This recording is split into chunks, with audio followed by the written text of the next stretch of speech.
What's going on, everyone? Welcome back to another Capybara Go video. Today, we talk about the rings. After my last tier list video with the weapons, a lot of you wanted to see the rings or all the other gear really pop up in a video soon. So now we get to tackle the rings. And this is an important topic because, well, you got 2 ring slots. And there are some that are absolutely amazing, and there are some that you probably should not invest into. Now, in this, I went with 1 less, or actually, was it 2 less tiers than last time? We had a nomad sword tier, but we have a couple less tiers because there's a bunch of weapons versus not as many rings, but also because there's not any truly awful rings, just a couple that may not be worth investing into. So the S tier rings are going to be rings that are responsible for major progression boosts or responsible for absolute amazing SSS tier endgame builds. One of the things in common with all of these tier lists is I really do consider kind of how valuable a lot of the rings are compared to how much investment you have to put into them.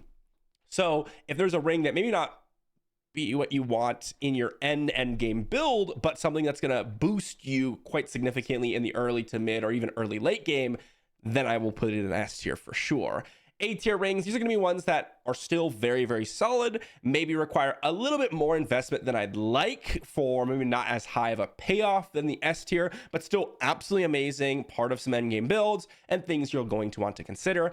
B tier rings, these are very, very niche or extremely expensive to divert resources to, and may not give you as big of a bang for your buck than other rings, but still may be responsible for some builds that could definitely boost your end game overall viability. And then C tier rings, these are ones that really I wouldn't use for progression, nor would I use really in any sort of build. These are the ones just kind of sitting in limbo until I get another ring to replace them, and that's C tier. With that said, let's dive into the non-S rings first.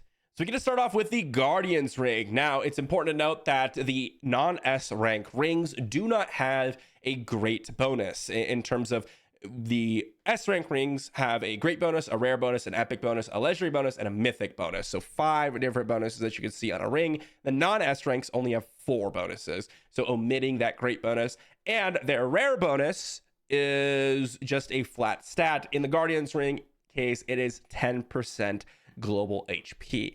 So already 10% global HP, not too bad at all. Their epic bonus, throw 2 daggers every 4 rounds and gain a shield equal to 10% max HP for 2 rounds. The legendary bonus, shield value increases, and the mythic bonus is cooldown -1.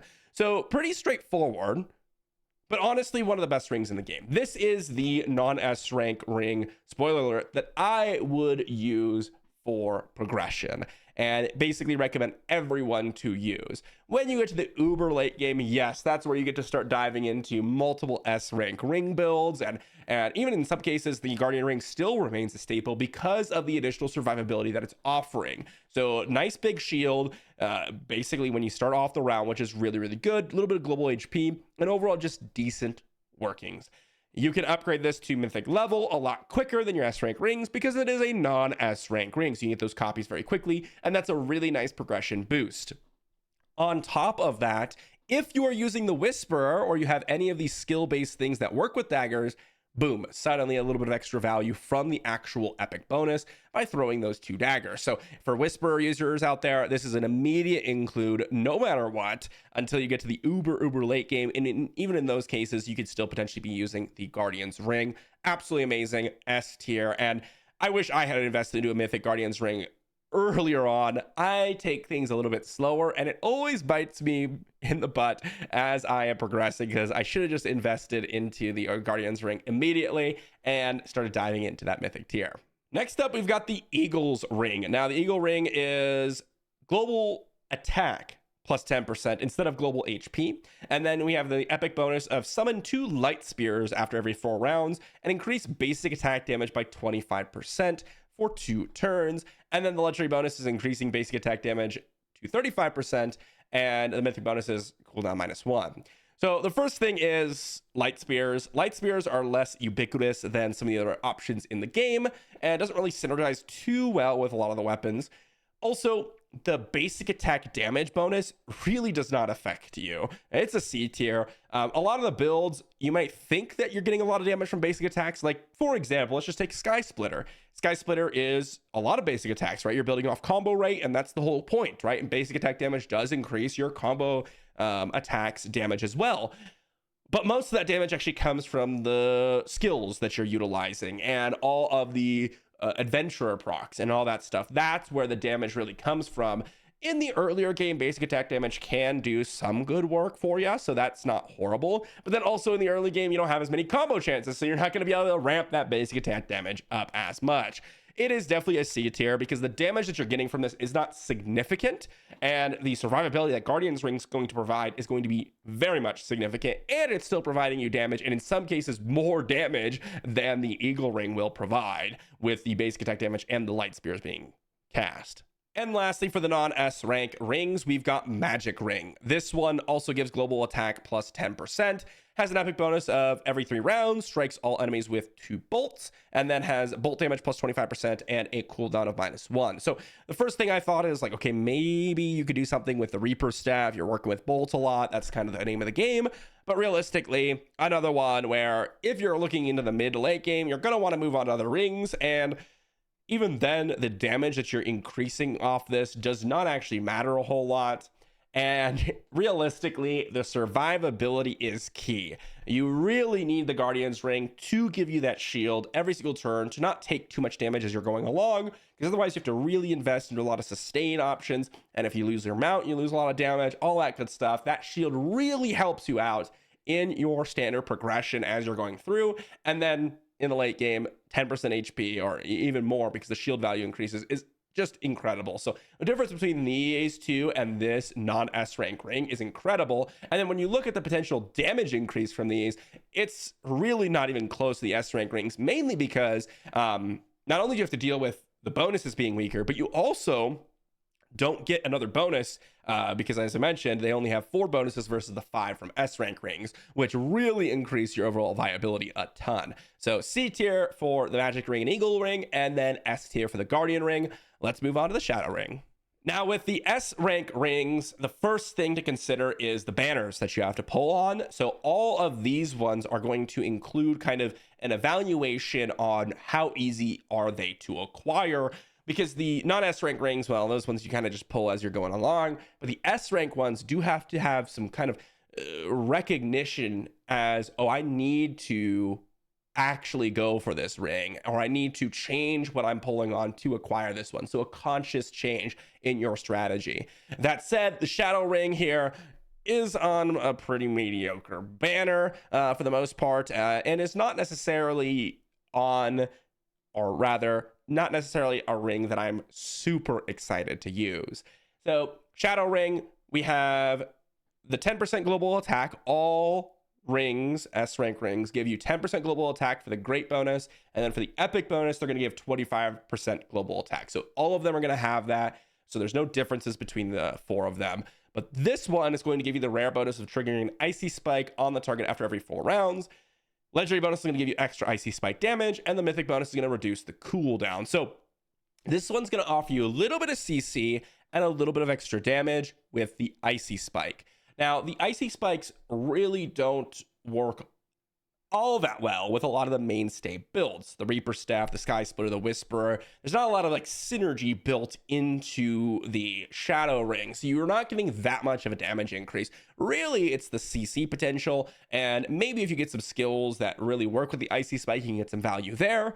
Definitely not, in my opinion, as bad as the C tier ring, so it's going to go into B tier. It's got some niche specific spots, especially when you get into the late game. You're having that Guardian's Ring, and you already have maybe one of the other S tier rings, and you're sitting back and you're like, okay, maybe I got a couple of these spare Shadow Rings. I can start going in that direction, get up a new skill, and that's going to increase my damage a little bit. Some of the other rings don't work really at all with your build, or are kind of superfluous, or another word is unnecessary, because you already have those stats, and therefore the Shadow Ring just kind of comes into play. So somewhat of a B tier, but not a high one by any means, and can be borderline C tier. On the quite opposite side of the spectrum, we have the Judgement Ring. This is probably the best. It's the best ring of the game. It is what it is.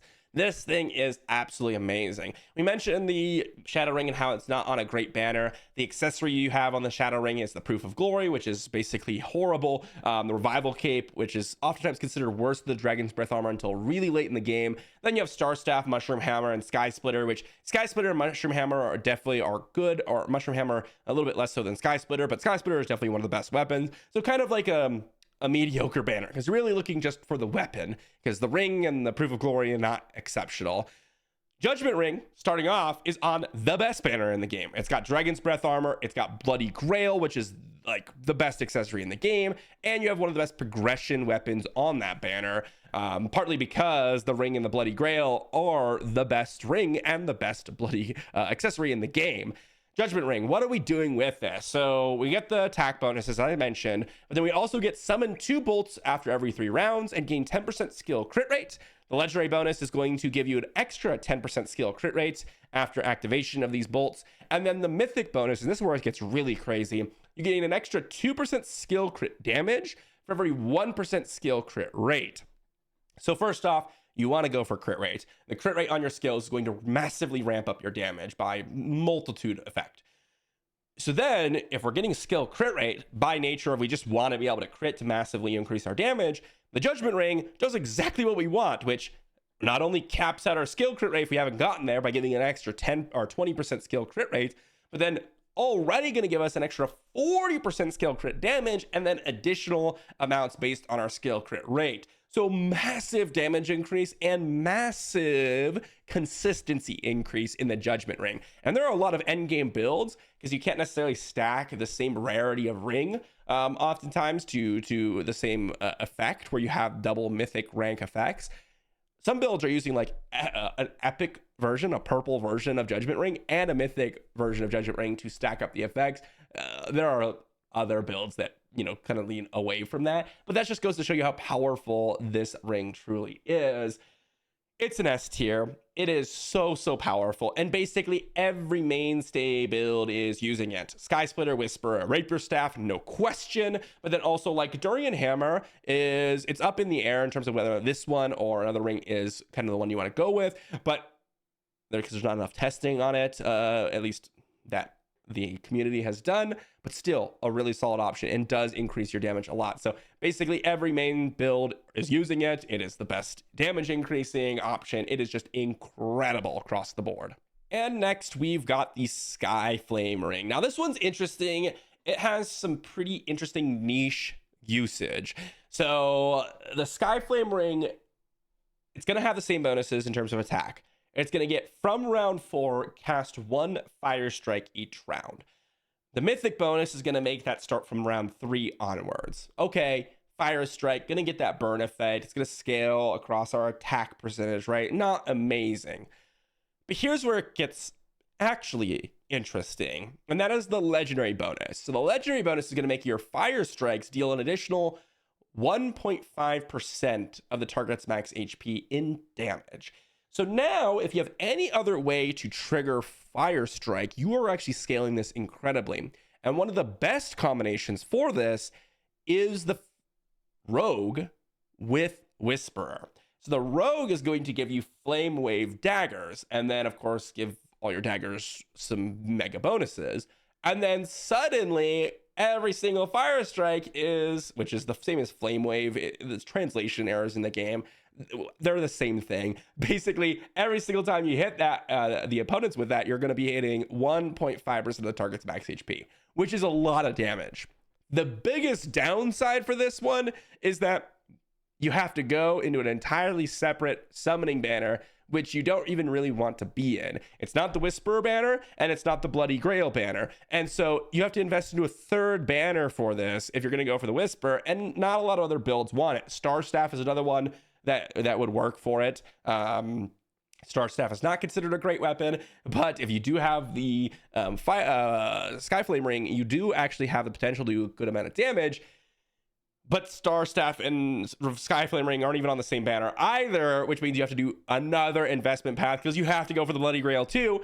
So again, huge investment deterrence, but some decent payoff This one to me is a B tier, and it's because of the massive amount of investment that you have to put into this for it to even be somewhat viable. And honestly, if I were you all, I would probably just ignore the Skyflame Ring, even though it's really cool for the Whisperer, until you get really, really late when you could start kind of checking out the Skyflame Ring and really going for that direction. And lastly, we've got the Dragon Ball Ring. Now, this one's quite interesting. This one is really, really specific, but very, very powerful in that specific option. So this one, summon one Light Spear after 3 rounds, and basic attacks gain 10% crit rate for 2 rounds. Then the legendary bonus is it's going to give an extra 10% crit rate, so 20%. And then the mythic bonus is going to gain an extra 2% basic attack crit damage for every 1% basic attack crit rate. Now, you look at this and you're like, okay, this is comparable to Judgement Ring, right? Because you have that scaling crit and that's what you're looking for. It's a big damage increaser. Basic attacks don't usually hit as hard in a lot of the builds. And so it's not necessarily meant for your Whisperers or your Sky Splitters or anything like that. Even though the crit rate works well with the Whisperer caps out on crit rate much quicker than needing a Dragon Ball Ring. Instead, this is for you hammer users out there, and that's an A tier ring, because this is where you really ramp up your damage for the hammer builds, because you rely on those crits to really push the damage. So very, very niche, and it's also not really on that great of a banner. It's the same banner as the Skyflame Ring. However, and this is where it gets a little bit more interesting, it is the same banner as the Durian Hammer. And so if you're going for Durian Hammer, you are going to want the Dragon Ball Ring. So at least those two align, and therefore you have kind of something going for you there. So you have really not too bad of a banner. Now, of course, you're still going to want to go for Double Bloody Grail, and you're probably still going to want to go for Judgement Ring. And that means that you still want to go for that other banner, but at least you have, you know, the armor with the revival cape, which is usually something that you want to go with the Durian Hammer as well, especially later on in the game. So you have at least one of the rings that's really, really important to the build in the same banner with the Durian Hammer. So it's not nearly as the same amount of investment as something like the Skyflame Ring for, well, the Whisperer. But you get that massive damage increase, which is core to the hammer build. So A tier, because not as strong as the Judgement Ring, not as free-to-play friendly and overall progression friendly as the Guardian's Ring, but still really important for endgame builds for certain options with the hammers, which is why it's an A tier over like something like the Skyflame Ring. Because the Skyflame Ring, while it isn't an endgame build for the Whisperer, it's in some cases a trade-off for survivability, because you have to sacrifice a brand or a hero rather in the rogue slot. So just a little bit less investment required for the Dragon Ball, and more crucial for the end game overall effectiveness of specifically the hammer builds. But that's going to wrap up the ring tier list. And this is kind of where I have them all. The C tier are for the non-S tier or non-S rank rings, with the exception of Guardian's Ring. Guardian's Ring is like the key progression element. Basically every build wants the Judgement Ring. In fact, as far as I know, every build is interested in the Judgement Ring, even the hammer builds. The Dragon Ball Ring mainly for hammer builds as well. Skyflame Ring, a little bit of a niche usage there, probably not worth the investment, which is why it's in B tier over like Dragon Ball Ring, or I should say under the Dragon Ball Ring. Shadow Ring has a little bit of a niche usage as well, where it can definitely give you that extra CC, maybe a little bit extra damage, but also probably on the weaker side in terms of investments compared to the other options you have. And so that's going to make up the list. Now, I know the game is pretty free-to-play friendly, and it's not super difficult to go ahead and get all the options here, but when you are looking for progression and which ones to invest in, you still want to be as efficient as possible, which is why they are factored into the estimates here. And at the end of the day, Judgement Ring is absolutely endgame masterclass. So is Dragon Ball Ring. And even Guardian Ring is endgame viable. So that's why they're up there, including their options for progression. So thanks for watching, everyone. Let me know what you think in the comment section down below, and I will see you all for the next one.